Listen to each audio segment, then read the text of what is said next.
Vista de causa, rol 8880.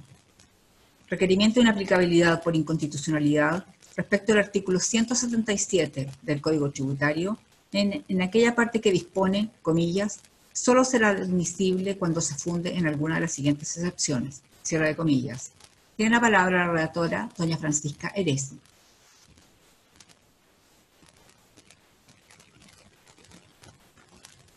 Su micrófono. Muchas gracias, Gracias. señora presidenta. De conformidad con la disposición 21ª del auto acordado sobre vista de causas de 2009 y su modificación de 21 de marzo de 2020,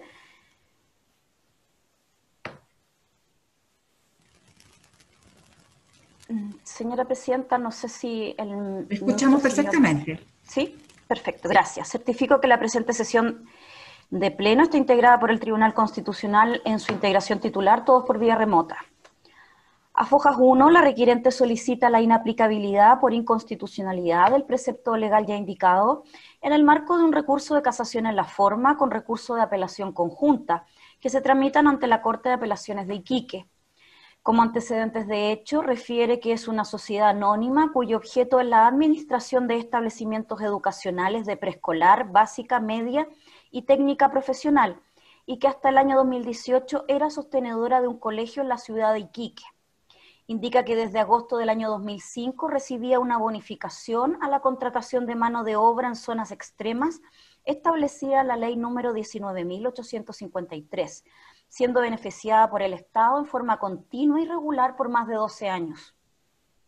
Explica que en noviembre del año 2017 fue notificada del ordinario número 1012 de 31 de octubre del mismo año, dictado por el director regional tesorero de Tarapacá, cuyo antecedente es un plan de fiscalización correspondiente al año 2017, en que se concluye que la sociedad educacional debía realizar un reintegro o devolución del beneficio percibido en los últimos 5 años por concurrir la causal de exclusión del artículo 1 de la ley 19.853.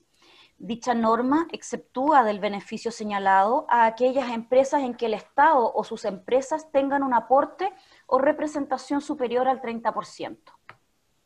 En este punto refiere que uno de los socios de la empresa requirente es el Centro Tecnológico Minero Sociedad Anónima, en un porcentaje superior a un 30%, la que a su vez es socia de la Universidad Arturo Prat, también en un porcentaje superior a un 30%, y que para estos efectos el director regional tesorero consideró a la universidad como parte del Estado. Agrega que fue notificada de una nómina de deudor moroso fiscal de fecha 11 de abril del año 2018, emitida en el expediente administrativo rol 10.978 del mismo año, por el director regional tesorero de Iquique, la que señalaba como deuda las diferencias de reintegro o devolución del beneficio por un monto de 125 millones de pesos, junto con un mandamiento de ejecución y embargo y un requerimiento de pago de la misma fecha. Refiere que dedujo un incidente de nulidad procesal y en subsidio opuso las excepciones de los numerales primero, segundo, séptimo y 14 del artículo 464 del Código de Procedimiento Civil, y además aquellas indicadas en los numerales segundo y tercero del artículo 177 del Código Tributario. En cuanto a las excepciones del Código de Procedimiento Civil opuestas por la actora, señala que respecto a aquella del numeral primero, esto es incompetencia absoluta del tribunal, cuestiona las facultades del director regional tesorero actuando como juez sustanciador para emitir una nómina de deudor moroso, estimarla como título ejecutivo, despachar el mandamiento de ejecución y embargo, requerir de pago, y además sostiene que la bonificación recibida no constituye una obligación tributaria, sino que un beneficio otorgado por el Estado. Respecto del numeral segundo, esto es la falta de capacidad o legitimación activa, sumado a lo ya indicado, recalca que si el fisco creía mal pagado el beneficio, aun cuando intervino en ello el servicio de tesorería, debió actuar a través del Consejo de Defensa del Estado por medio de un juicio ordinario de Hacienda ante un juez civil. En relación al numeral séptimo, esto es, falta de algunos de los requisitos o condiciones establecidas por las leyes para que el título tenga fuerza ejecutiva. Recalca que la nómina de deudor moroso no está dentro de los títulos ejecutivos que señala la ley. Finalmente, en cuanto al numeral 14, esto es nulidad de la obligación, refiere que las actuaciones del director regional tesorero vulneraron lo dispuesto en los artículos 6 y 7 constitucionales, lo que es sancionado con la nulidad del acto de la autoridad. Señala que dichas excepciones del Código de Procedimiento Civil fueron desestimadas, por lo que en abril del 2019 el Servicio de Tesorería, de conformidad con el inciso 4 del artículo 179 del Código Tributario, solicitó pronunciamiento al Tribunal Civil. En sentencia de primera instancia, el primer juzgado de letras en lo civil de Iquique declaró inadmisibles las excepciones opuestas en relación al artículo 464 y acogió parcialmente la excepción de prescripción. Señala que frente a esta sentencia dedujo un recurso de casación en la forma con apelación conjunta, lo que constituye la gestión pendiente para estos autos constitucionales. En este sentido, el recurso de casación se fundó en la causal del artículo 768, número 5 del Código de Procedimiento Civil, en relación al requisito del artículo 170, numeral 6 del mismo cuerpo legal. Esto es que la decisión deberá comprender todas las acciones y excepciones que se han hecho valer en el juicio, mismos argumentos utilizados en la apelación deducido en forma conjunta. Como conflicto constitucional, la requirente alega que el precepto legal cuestionado vulnera el artículo 19, número 3 constitucional, en la dimensión de la igualdad de la protección de la ley en el ejercicio de sus derechos, el derecho a una defensa jurídica en la forma establecida por la ley, la prohibición de ser juzgado por comisiones especiales y el derecho a un proceso previo y legalmente tramitado. Adicionalmente, alega una transgresión al principio de igualdad ante la ley, establecido en el artículo 19, número 2 constitucional, ya que al excluir excepciones en el juicio ejecutivo tributario, se contraviene la igualdad de las partes. En este punto señala que reservar las demás excepciones establecidas en el Código de Procedimiento Civil para un juicio ordinario de lato conocimiento resulta del todo ineficaz e impracticable. Finaliza la actora señalando que la norma cuestionada otorga un privilegio al fisco al limitar las defensas del ejecutado, dejándolo en una condición de desigualdad jurídica. Conferido los traslados a las demás partes de la gestión pendiente y a los órganos constitucionales interesados, a Fojas 244 formuló observaciones la Tesorería General de la República. Refiere que el objetivo de la Ley 19.853 fue aumentar el número de trabajadores de regiones y provincias extremas, favoreciendo al empleador con un beneficio equivalente al 17% de las remuneraciones imponibles que no exceda de 182.000 pesos, cantidad que se reajusta año a año según la variación del IPC. Indica que dicha bonificación tiene una excepción contemplada en el artículo 1 de la citada ley, en particular respecto de aquellas empresas en que el Estado o sus empresas tengan un aporte o representación superior al 30%. Indica que en el ejercicio de sus facultades fiscalizadoras constató que la requirente no reunía los requisitos legales para percibir la bonificación, por lo que por resolución exenta número 126, de 31 de octubre de 2017, notificado por ordinario 1012 de igual fecha, ordenó el reintegro de las sumas recibidas indebidamente entre julio de 2012 y julio de 2017.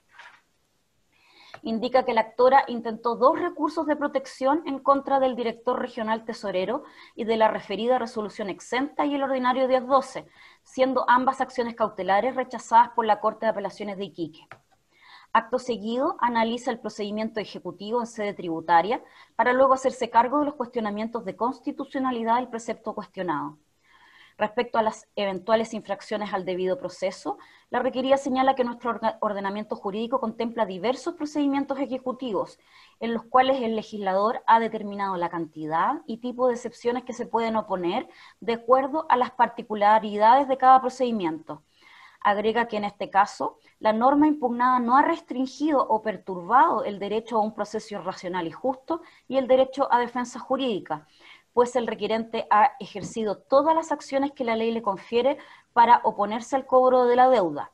En este sentido señala que la actora promovió un incidente de nulidad, opuso excepciones, las cuales fueron sometidas al análisis del juez civil competente, quien recibió la causa a prueba, desestimando aquellas excepciones contempladas en el Código de Procedimiento Civil por ser inadmisibles en esta clase de juicios, y acogiendo parcialmente la excepción de prescripción del artículo 177, número 2 del Código Tributario. Además, indica que las restantes excepciones del artículo 464 del Código de Procedimiento Civil las tiene reservadas para la instancia correspondiente, lo que está garantizado en el inciso segundo del artículo cuestionado, el cual no ha sido impugnado en este requerimiento de inaplicabilidad.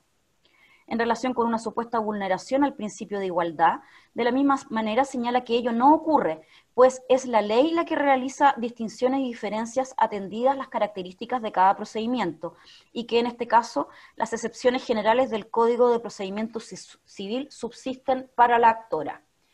Finalmente, la requerida observa que el fundamento del requerimiento de autos no es una impugnación de un precepto legal que colisione con la Constitución política, sino que lo que se busca es la creación de un procedimiento ad hoc que dé lugar a un procedimiento ejecutivo tributario que contemple las excepciones de los numerales 1, 2, 7 y 14 del Código de Procedimiento Civil, lo que escapa a la competencia de esta magistratura. Es cuanto puedo señalar, señora presidenta. Gracias. Por la Tesorería General de la República, y hasta por 15 minutos, tiene la palabra don Rafael Mellado. Muchas gracias, señora presidenta. Con la venia, señorías excelentísimas, en representación del Fisco Tesorería General de la República, doy comienzo a mi alegato solicitando desde ya el rechazo al requerimiento formulado por la Sociedad Educacional Arturo Prat Sociedad Anónima. El aparente conflicto de constitucionalidad planteado consiste en determinar si la aplicación de la frase del artículo 177 del Código Tributario que fuera impugnada contravendría las garantías constitucionales de igualdad ante la ley y de igual protección de la ley en el ejercicio de los derechos consagradas en los numerales segundo y tercero del artículo 19 de la Constitución Política de la República.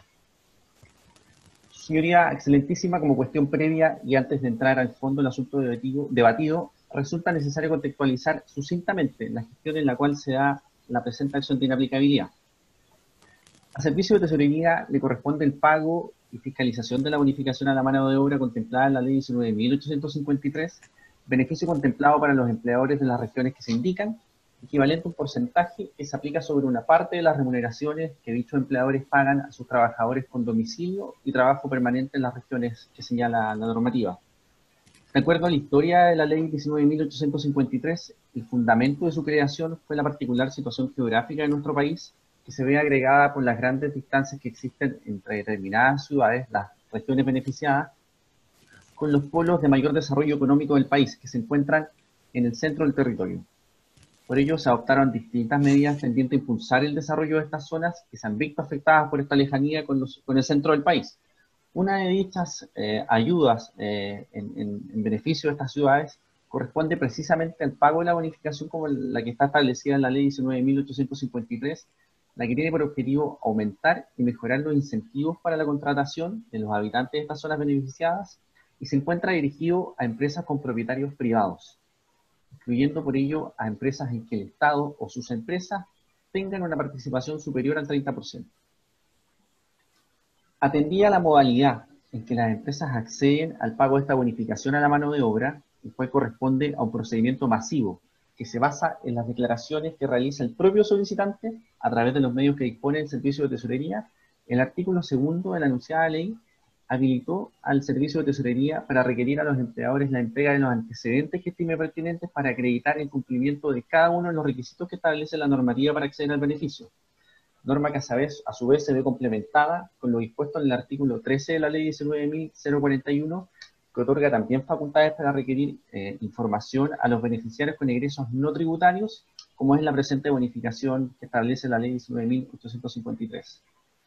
De esta forma, en virtud del referido mandamiento legal, se inició un proceso de fiscalización respecto al requirente, encuadrándose conforme a las reglas de la Ley 19.880 sobre procedimiento administrativo, requiriéndose de parte del propio contribuyente. Esta fue información requerida al propio contribuyente, los antecedentes que llevaron finalmente a determinar que resultaba improcedente el otorgamiento de la referida bonificación. Procedimiento respecto al cual la parte requerente no ha efectuado objeción alguna. Luego el periodo de recolección de información, donde se recabaron antecedentes, se dictó una resolución que finalizó el procedimiento, ordenándose el reintegro de las bonificaciones por su percepción indebida, conforme a los fundamentos señalados en la misma resolución. Existiendo dentro de este proceso administrativo regulado por la Ley 19.880 una etapa de iniciación, instrucción y fiscalización, no podemos desconocer el hecho de que lo actuado en el proceso de fiscalización se ha realizado dentro de la esfera del derecho. El recurrente contaba en todo momento con la posibilidad de impugnar los actos, las resoluciones emitidas por el Servicio de Tesorería conforme a la ley administrativa, lo cual no fue conducido de dicha manera por el recurrente, pues cuando le asistía la facultad de recurrir, de interponer un recurso de reposición, un recurso jerárquico, prefirió la vía constitucional de protección, conforme mencionara anteriormente la señora relatora. Recurso de protección que fue rechazado por la Corte de Apelaciones de Iquique y posteriormente confirmado por la Corte Suprema. Resulta importante lo resuelto por la Corte de Apelaciones de Iquique, porque finalmente dicha Corte, la Corte de Apelaciones, interpretó el artículo 1, inciso 4 de la Ley 19.853, confirmando con ello el criterio sostenido por el Servicio de Tesorería para ordenar el reintegro de los montos que percibiera el requirente de la bonificación de la mano de obra. Luego, iniciado el procedimiento de cobro, que tiene su origen en los giros por reintegro de la bonificación a la mano de obra, una vez que fuera requerida de pago por el Servicio de Tesorería, interpuso un nuevo recurso de protección ante la Corte de Apelaciones de Iquique,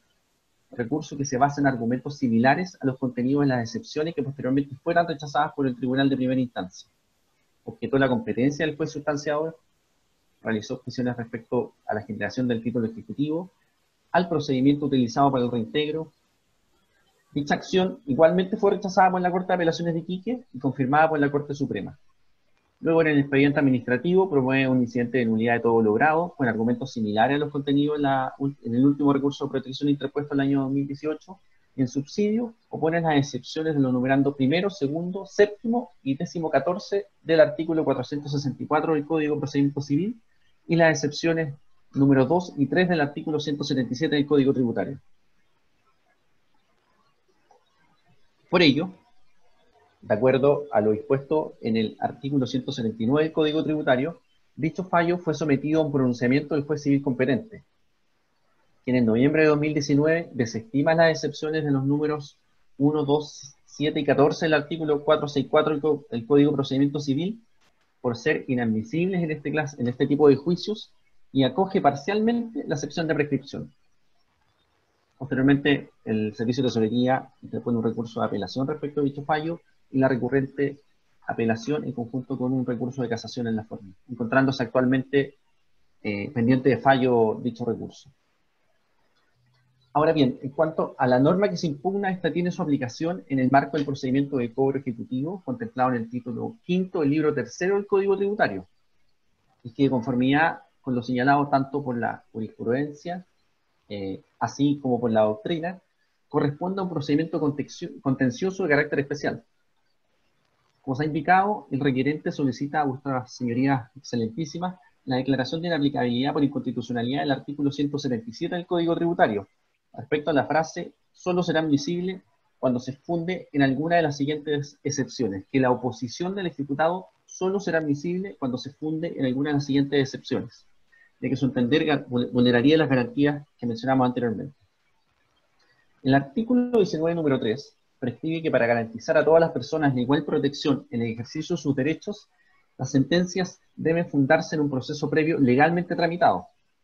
entregando al legislador el establecimiento de las garantías de un justo y racional procedimiento. Se le otorga al legislador entonces un mandato amplio para su desarrollo. El requerente entonces pretende hacer ver una contradicción constitucional que no es tal. Observe este excelentísimo tribunal que al ventilarse el procedimiento de cobro ante la Tesorería Regional de Tarapacá y ante el primer juzgado en letras de Iquique, este mismo requerente se opuso a la demanda, se esgrimieron excepciones, esgrimieron defensas, rendió pruebas, solicitó un informe de Contraloría General de la República que el tribunal concedió, de manera tal que resulta incuestionable que el diseño efectuado por el legislador respecto al procedimiento de cobro, y en el caso en concreto, ya que la inaplicabilidad de la norma debe ser analizada respecto al caso concreto, podemos entender que estamos frente a un procedimiento que se ajusta al estándar exigido por el constituyente en nuestra Carta Fundamental. El legislador goza de la potestad entregada por el constituyente para diseñar los procedimientos y establecer los mecanismos a través de los cuales se estructuran estos procedimientos, atendidas sus características especiales. Entendemos que el procedimiento de cobro ejecutivo establecido en el Código Tributario da cumplimiento a las exigencias establecidas por el constituyente para contar con un proceso racional y justo. Existe todo tipo de garantías de una etapa recursiva. Ahora bien, en el caso concreto, no podemos señalar que la frase del presente impugnado ha vulnerado la garantía del debido proceso porque se ha hecho uso de todas las instancias que se le han otorgado.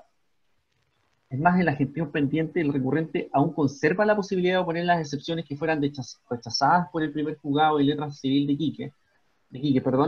las que se encuentran reservadas tal como dispone el artículo 177 del Código Tributario. Debemos recordar que una vez que fue requerida de pago por el servicio de tesorería, la requerente promovió un incidente de nulidad de todo logrado y puso excepciones en el procedimiento de cobro incoado en su contra. Estas fueron tramitadas de acuerdo al artículo 179 del Código Tributario, fueron sometidas al pronunciamiento de un juez civil que las declaró admisibles, recibió causa prueba, fijó hechos sustanciales pertinentes y controvertidos, los cuales guardaban plena relación con las excepciones opuestas por el ejecutado. Dentro de los medios de prueba rendió prueba testimonial, acompañó prueba documental,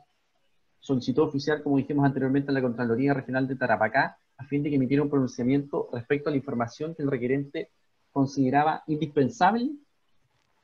para la resolución del asunto sometido a conocimiento del tribunal. La Contraloría se pronunció respecto a cuál era la procedencia y los requisitos para el pago del beneficio, cuáles eran las empresas con derecho a percibir el beneficio y aquellas excluidas del mismo. Se pronunció respecto a qué ha de entenderse por la exclusión que motivó el reintegro de la requirente, a quién correspondía velar por la restitución en el evento de un pago erróneo, y el plazo para solicitarlo por el organismo legitimado. De esta manera, la supuesta situación de indefensión por la requirente y eventual infracción a la igual protección de la ley en el ejercicio de los derechos no se produce por aplicación de la frase del presente impugnado, pues en virtud de esta tiene reservadas las instancias correspondientes para formular todas las excepciones del artículo 464 del Código de Procedimiento Civil, sin necesidad de reserva ni siquiera. Por ello, podemos concluir que el problema de fondo discutido en la gestión pendiente no dice relación con la supuesta restricción de excepciones, sino que con el procedimiento ad hoc determinado por el legislador para seguir la tramitación de estas excepciones. El procedimiento es el que cuestiona el requirente en este caso.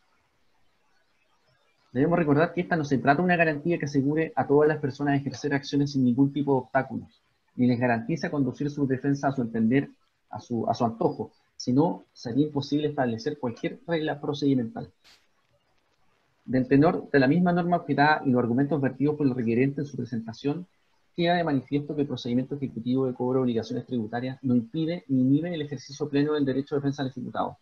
sino que solamente establece que las mismas deben ser planteadas en el juicio ordinario correspondiente.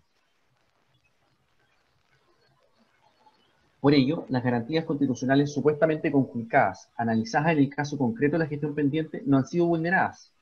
ya que la reducción que efectúa el legislador al limitar el número de excepciones se realiza con el ánimo de evitar discusiones dilatorias y a renovar una discusión de la existencia de la obligación que ya fue planteada. Debemos recordar que este procedimiento que motiva el presente requerimiento se encuentra precedida de una serie de actos en que el requerente pudo hacer valer los recursos administrativos de reposición y jerárquicos que establece la ley 19.880, además de los recursos de protección que hizo valer en la instancia previa en el procedimiento de cobro. Ahora bien, en relación al principio de la igualdad ante la ley, esta parte niega que la reducción de excepciones a oponer por el ejecutado en el juicio tenga por objetivo favorecer al Fisco de Chile frente al ejecutado. Dicha reducción se encuentra justificada por razones de celeridad, pero no con la intención de perjudicar al contribuyente, considerando además que la normativa entiende reservada el resto de las excepciones para el juicio ordinario. Hay numerosos casos en nuestra legislación en que, atendida a la naturaleza de los procedimientos en que nos encontramos, diferente a un juicio declarativo, se ha limitado el número de excepciones a interponer, situación incluso distinta a lo que ocurre con el procedimiento de cobro, ya que estas mismas se encuentran reservadas. Por ello no podemos entender que el legislador ha querido favorecer al servicio de tesorería con la limitación impuesta, limitación que es aparente por lo demás. La mera constatación de una diferencia no permite concluir que se vulnera esta garantía porque lo prescrito son las discriminaciones arbitrarias, o que se basan en discriminaciones arbitrarias. Las normas procesales por lo general discriminan, pero lo hacen sobre la base de la cuantía, de la persona respecto a la cual se dirige, la materia, y en este caso las excepciones pretenden hacer valer, escapan de los objetivos de este procedimiento ejecutivo. En base a lo anterior, encontramos que resulta absolutamente legítimo que el legislador haya restringido, para discutir en el contexto de este procedimiento ejecutivo, el número de excepciones a oponer por parte del ejecutado. Ahora bien, el análisis de declarar inaplicable una norma que ha restringido el número de excepciones que puedan ser opuestas por el ejecutado en dicho procedimiento, artículo que es claro y preciso en señalar que solo ciertas excepciones pueden ser opuestas, mientras que el resto se encuentra reservada, implicaría crear una normativa distinta en caso de acogerse el presente recurso de inaplicabilidad. Es decir, no aplicar dicha norma implica aceptar que se puede conocer el resto de las excepciones que el legislador entiende reservadas para el juicio ordinario correspondiente en este juicio ejecutivo. Se crearía entonces un procedimiento distinto al que hoy se encuentra vigente, que autorizaría en el juicio ejecutivo oponer excepciones que el legislador entiende expresamente reservadas para un juicio de lato conocimiento, y excedería, consideramos, a nuestro juicio las competencias que han sido otorgadas a este excelentísimo tribunal. Teniendo en consideración las anteriores motivaciones, el requerimiento no puede prosperar, toda vez que el reproche inconstitucional planteado no explica ni envuelve una contradicción directa y precisa entre el precepto legal objetado y la Carta Fundamental, sino más bien un conflicto que es de competencia de los jueces del fondo y escapa a las atribuciones de este Tribunal Constitucional. En razón de los argumentos anteriormente expuestos, solicitamos el rechazo de la presente acción de inaplicabilidad interpuesto en contra del artículo 177 del Código Tributario. Todo sería excelentísimo. Gracias. Señora ministra, señores ministros, ¿tienen preguntas al señor abogado? Ministro Romero.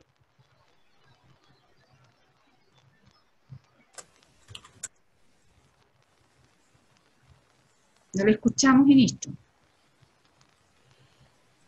No escuchamos nada. ¿Me escuchan ahí? Ahora sí. Gracias, presidenta. La pregunta que quiero hacer es la siguiente. ¿Se ha llevado a cabo un juicio de lato conocimiento? Es decir, no como parte de un procedimiento ejecutivo, en el que se haya discutido la procedencia del cobro? Abogado Mellado. Previamente, en cuanto al análisis del procedimiento del cobro, se efectuó un procedimiento administrativo en razón de las facultades que tiene el Servicio de Tesorería. Un procedimiento que se encuentra regulado obligatoriamente por las normas de la Ley 19.880, pero no un procedimiento propiamente tal de lato conocimiento. Muchas gracias. Señora ministra, señores ministros, ¿alguna otra pregunta? No habiendo más preguntas, ha terminado la vista de esta causa y todas aquellas previstas para el día de hoy. Muchas gracias. Muchas gracias.